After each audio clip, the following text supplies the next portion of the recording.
Om Swastiastu, Assalamualaikum warahmatullahi wabarakatuh, Shalom nama budaya dan salam sejahtera untuk kita semua. Sebelumnya, perkenalkan saya Stefani Cisita Amelia Lemon Tobing dengan NIM 24095111134 yang pada kesempatan kali ini akan menjelaskan mengenai penyakit ringworm. Nah, baik untuk kasus yang saya ambil, yaitu saya ambil dari Jurnal Veteriner Nusantara yang melaporkan bahwa ada seekor sapi betina berumur 4 tahun yang didiagnosis menderita ringworm, dan di mana pada pemeriksaan fisik ditemukan lesi pada permukaan kulit daerah kepala, khususnya pada mandibula, leher, toraks, dan juga abdomen, di mana lesi yang ditemukan berdiameter sekitar 2-7 cm. Dan menurut anamnesis dari pemilik, lesi ini muncul pada awal bulan Maret tahun 2019 setelah sapi digembalakan di Padang. Nah, kemudian setelah dilakukan pemeriksaan fisik, dilakukan pemeriksaan menunjang dengan melakukan pengerokan lesi kulit dan diperiksa di laboratorium. Hasil pemeriksaan menunjukkan bahwa ditemukan adanya jamur Arthrospora Spongiosphora koloni Dermatophyta. Ringworm membutuhkan proses penyembuhan yang relatif lama. Oleh karena itu, dengan memahami hal ini lebih baik, maka kita dapat mengetahui gejala klinis, kemudian cara penularannya, sehingga dapat menunjang cara penanganan dan pencegahan secara tepat. Nah, sebelumnya, apa itu ringworm? Ringworm atau tinea atau kadas merupakan penyakit yang disebabkan oleh jamur dari kelompok dermatofit yang menyerang kulit seperti keratin kulit, kuku, rambut, dan juga bulu, di mana ringworm dapat disebabkan oleh berbagai jenis jamur sesuai dengan hewan yang dijangkitnya. Nah, pada umumnya ringworm dapat sembuh dengan sendirinya, namun membutuhkan waktu yang cukup lama. Mortalitasnya juga rendah, namun dapat menurunkan estetika hewan dan juga menyebabkan kerontokan bulu yang dapat menyebabkan kerugian ekonomi.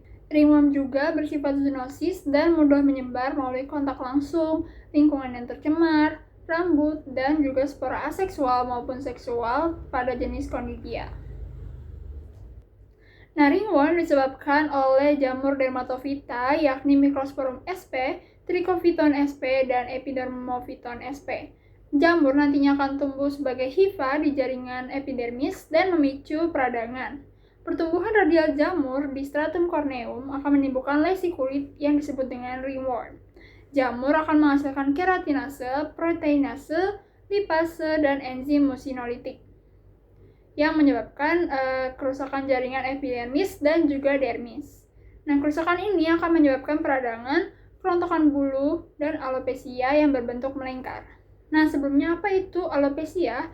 Jadi, alopecia merupakan suatu kondisi hilangnya sebagian rambut pada bagian tubuh yang disebabkan adanya inflamasi pada folikel rambut yang dapat mengakibatkan rusaknya batang rambut dan akhirnya terjadilah kerontokan rambut. Nah, penyakit ringworm ini nantinya pertama-tama akan terjadi pelekatan Arthrochonidia pada keratinosit, kemudian selanjutnya akan terjadi penetrasi ke jaringan kulit dan terjadilah pembentukan respon imun host. Nah, cara penularannya ada 3, yakni ada antropofilik, yakni dari manusia ke hewan, yang kedua ada zoofilik, dari hewan ke manusia, dan ada geofilik, dari lingkungan. Gejala klinis yang dapat kita amati yakni pada kulit diawali dengan kemerahan dan diikuti dengan eksudasi, rasa panas, dan juga alopecia. Kemudian alopecia akan berbentuk warna putih, abu-abu, atau coklat kehitaman disertai dengan adanya hiperkeratosis, sisik, dan juga krusta, serta terjadi rasa gatal yang mengakibatkan sapi akan menggaruk-garuk badannya yang akan menyebabkan kerontokan bulu. Nah, lesi tersebut biasanya umum dijumpai pada daerah wajah, leher, dada, bahu, kaki, dan juga tubuh. Selanjutnya akan terjadi keropeng, lepuh, dan juga kerak yang akan menyebabkan kulit menebal. Nah, jika infeksinya parah, tubuh sapi bisa juga kurus dan nafsu makannya akan menurun. Hal ini juga dapat menimbulkan kerugian ekonomi. Nah, untuk diagnosis klinis pada ringworm, yakni terdapat lesi berbentuk bulat yang berukuran sebesar koin dengan ukuran dari 1 cm sampai nantinya akan melebar luas. Setelah itu bulunya yang rontok, bersisik, menebal, dan juga telah terjadi kropeng atau crush berwarna kuning kecoklatan, kotor atau keabuan seperti abses, permukaan kulit yang kasar. Serta pada sapi atau hewan yang baru terinfeksi, warna kulitnya akan berwarna kemerahan dan masih tipis, belum bersisik, dan juga lesinya akan berbentuk bulat. Sedangkan pada diagnosa banding akan dilakukan di laboratorium menggunakan sampel berupa kerokan kulit ataupun bulu dari hewan yang terjangkit. Sampel tersebut nantinya akan disimpan di lab 1-2 hari. Nah, untuk pengobatan sendiri, ringworm merupakan penyakit yang bersifat self-limiting atau dapat sembuh dengan sendirinya. Namun, proses penyembuhannya berlangsung lama. Nah, untuk menginfektifkan proses penyembuhan tadi dapat dibantu dengan obat-obat misalnya seperti ketoconazole, miconazole yang dapat diberikan secara topikal dan griseofulvin untuk area berambut yang diberikan secara sistemik. Namun sebelumnya kulit dari penderita ataupun hewan yang terjangkit ini harus digosok maupun disikat sampai keraknya bersih, kemudian dioleskan oleh salep ketoconazole pada tempat yang terinfeksi. Selain itu, pencegahan dapat dilakukan dengan menjaga kebersihan hewan dan juga kandang, memberikan ventilasi dan paparan matahari yang cukup, kemudian mengisolasi hewan sakit dan juga karantina hewan baru. Pengendalian dapat dilakukan dengan edukasi pekerja ataupun pemilik bahwa ringworm ini merupakan penyakit zoonosis dan mudah menyebar.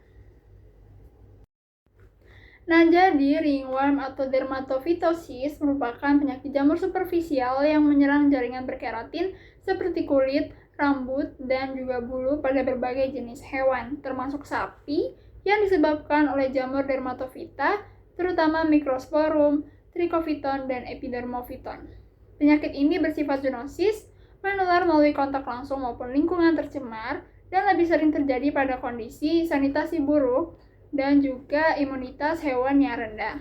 Secara klinis, ringworm ditandai dengan lesi melingkar berbatas tegas, alopecia, sisik, dan kropeng akibat pertumbuhan jamur di stratum corneum dan reaksi peradangan kulit. Diagnosis dapat ditegakkan berdasarkan gejala klinis dan konfirmasi laboratorium melalui identifikasi jamur. Meskipun bersifat self-limiting atau dapat sembuh dengan sendirinya, ringworm dapat berlangsung lama bila tidak ditangani, sehingga pengobatan anti jamur serta pengendalian melalui sanitasi dan isolasi hewan sakit dan juga karantina hewan baru merupakan langkah penting untuk pencegahan penyebaran dan meminimalkan kerugian pada peternakan. Baik, mungkin sekian yang dapat saya sampaikan. Apabila terdapat kesalahan maupun kekurangan mohon dimaafkan. Saya tutup dengan Parama Santi Om. Wassalamualaikum warahmatullahi wabarakatuh. Shalom, nama budaya, dan salam sejahtera untuk kita semua.